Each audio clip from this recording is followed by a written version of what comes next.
అధ్యక్ష గౌరవనీయులు ఉత్తమ్ గారు, గౌరవనీయులు ఉత్తమ్ కుమార్ రెడ్డి గారు ఇందాక ఒక రెండు విషయాలు వారు నా పేరు ఉచ్చరించి వారు మాట్లాడినారు. Just I would like to clarify అధ్యక్ష. నేనేమి కామెంట్ చేయదలుచుకోలేదు, ఆరోపణలు చేయను. Just I would like to rectify the records. Uttam Kumar Reddy గారు మాట్లాడుతూ ఏమన్నారంటే గత ప్రభుత్వం కేవలం 1 కిలో బియ్యం మాత్రమే ఇచ్చింది అని చెప్పి ఒక సత్యదూరమైనటువంటి విషయాన్ని చెప్పినారు అధ్యక్ష. యాక్చువల్గా రాష్ట్రంలో ఉండేటువంటి 89,99,000 కార్డులలో కేంద్ర ప్రభుత్వం ఇచ్చేది 56 లక్షల కార్డులకు మాత్రమే ఇస్తుంది. మిగతా 34 లక్షల కార్డులకు మొత్తం 6 కిలోలు కూడా రాష్ట్ర ప్రభుత్వ ఖజానా నుంచి మనమే అచ్చంగా ఆ 6 కేజీల బియ్యం ఇచ్చినమనేటువంటి విషయాన్ని మీ ద్వారా సభ దృష్టికి తెస్తా ఉన్నా అధ్యక్ష. ఉత్తమ్ గారు ఏం చేసిందంటే మొత్తం ఇదేదో కేంద్రమే ఇస్తుంది, 1 కిలో బియ్యం మాత్రమే రాష్ట్ర ప్రభుత్వం ఇచ్చిందని చెప్పే విషయం చేసినారు. ఇది పూర్తిగా సత్యదూరమైనది. రెండో విషయం అధ్యక్ష, 54 లక్షల కార్డులకేమో 1 కిలో బియ్యం ఇచ్చాం, మిగతా 34 లక్షల కార్డులకు మొత్తం 6 కిలోల బియ్యం రాష్ట్ర ప్రభుత్వ నిధుల చేతనే ఇచ్చాం. ఇక కరోనా సమయంలో అధ్యక్ష, కరోనా సమయంలో చూసినట్టయితే 2 సంవత్సరాల పాటు ఉచితంగా 10 కిలోల బియ్యం ఇచ్చిన విషయాన్ని కూడా మీ ద్వారా సభ దృష్టికి తెస్తా ఉన్నారు అధ్యక్ష. ఒకరు మనుషుల గురించి చెప్పమంటున్నారు.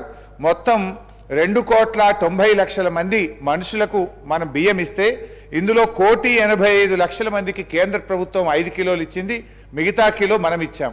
ఆ 5 కిలోలు కూడా వాళ్ళు 3 రూపాయలకి ఇస్తే మనం రూపాయికే ఇచ్చాం. మిగతా 1,05,00,000 మందికి మొత్తం రాష్ట్ర ప్రభుత్వ నిధుల చేత 6 కిలోల బియ్యం రూపాయి కాడికి ఇచ్చినటువంటి విషయాన్ని మీ ద్వారా తెలియజేస్తా ఉన్నా.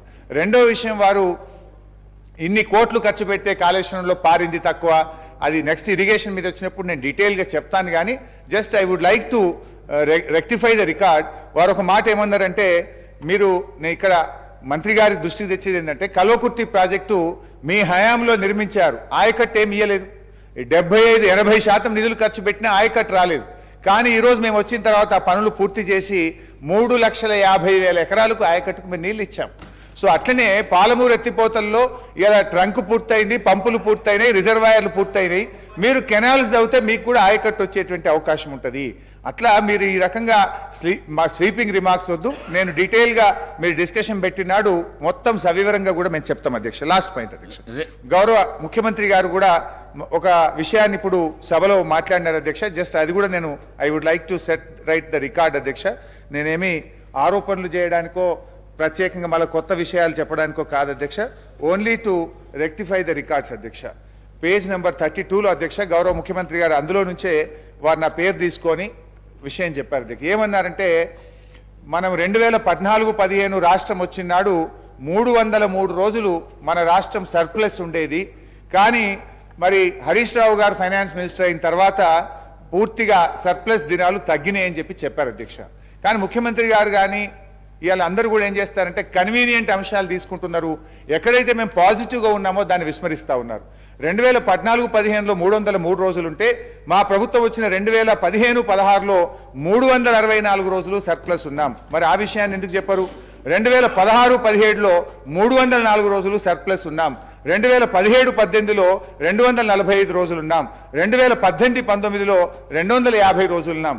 ఎక్కడైతే తగ్గిందో అది కరోనా వచ్చిన తర్వాత, కరోనా 2 సంవత్సరాలు కరోనా వల్ల ఏర్పడ్డ ఆర్థిక మాంద్యం, ఒకవైపు పెద్ద నోట్ల రద్దు, రెండవ వైపు కరోనా లాంటి ఒక మహమ్మారి వచ్చిన తర్వాత ఈ దేశం, ఈ ప్రపంచం, అన్ని రాష్ట్రాల ఆర్థిక వ్యవస్థ చిన్నాభిన్నమైన తర్వాత మాత్రమే తగ్గిందనే విషయాన్ని మీ ద్వారా సభ దృష్టికి తెచ్చే ప్రయత్నం చేస్తున్నాం అధ్యక్ష.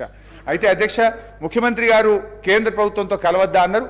మీరు కేంద్రంతో కలవండి, కేంద్రంతో మాట్లాడండి, అవసరమైతే అఖిల పక్షాన్ని తీసుకుపోండి, మేము కూడా మీ వెంట వస్తాం. రాష్ట్రానికి న్యాయబద్ధంగా రావాల్సిన ప్రతి పైసా కోసం మీకు మేము సహకరిస్తాం, మీ వెంట మేము ఉంటాం. మీరు కేంద్ర ప్రధానమంత్రిని కలవండి, కేంద్ర మంత్రులను కలవండి. ఆ ప్రక్రియలో మేమేదైనా సహకారం పార్లమెంట్లో మా పార్లమెంట్ సభ్యులు చేయాలన్నా, మేము చేయాలన్నా కూడా చేయడానికి సిద్ధంగా ఉన్నామని మీ ద్వారా తెలియజేస్తాం.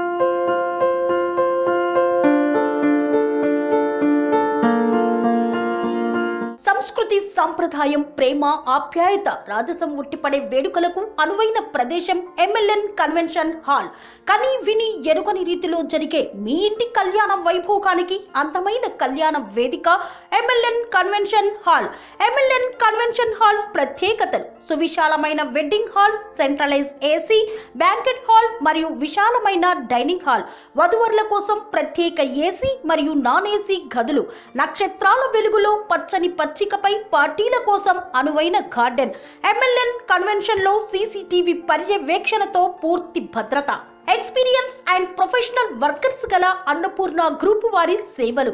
2000 వాహనాలు పార్కు చేసేందుకు సువిశాల పార్కింగ్ సౌకర్యం.